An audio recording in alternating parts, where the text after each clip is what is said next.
Hello and welcome to Everyday English. Confirm, conform. ഈ രണ്ട് words തമ്മിലുള്ള ഡിഫറൻസ് ആണ് ഇന്നത്തെ വീഡിയോയിൽ നമ്മുടെ ഫോക്കസ്. First word confirm. എന്തെങ്കിലും ഒരു കാര്യത്തിന് ഉറപ്പ് നൽകുക എന്നുള്ള കാര്യത്തിനാണ് നമ്മൾ കൺഫേം ചെയ്യുക എന്ന് പറയുന്നത്. To make sure of something. For example, as soon as you get home, check if our train tickets are confirmed.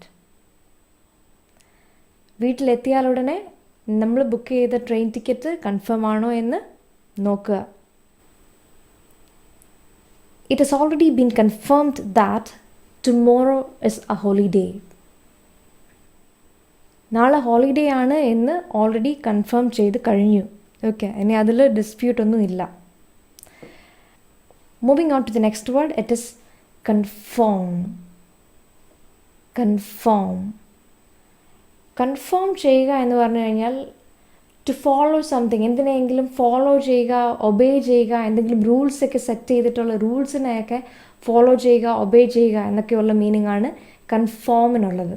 Okay, for example, I never bothered to conform to any social conventions. Society set ചെയ്തിട്ടുള്ള ഒരു റൂൾസിനോടും follow ചെയ്യാനായിട്ട് ഞാൻ bother ചെയ്തിട്ടില്ല, ഞാൻ care ചെയ്തിട്ടില്ല. Okay, schools and colleges in India demand the students to be conforming. ഇന്ത്യയിൽ സ്കൂൾസും കോളേജസും ഒക്കെ അവിടുത്തെ സ്റ്റുഡൻസ് കൺഫോമിങ് ആയിരിക്കണം എന്ന് പറഞ്ഞു കഴിഞ്ഞാൽ റൂൾസൊക്കെ ഫോളോ ചെയ്യുന്ന ആൾക്കാരായിരിക്കണം എന്ന് ഡിമാൻഡ് ചെയ്യുന്നുണ്ട്. അത് അവരുടെ ഒരു റിക്വയർമെൻ്റ് ആണ്. ഇതിൻ്റെ pronunciation is very important. One is confirm and the other one is conform. Conform. So that is it. Bye bye.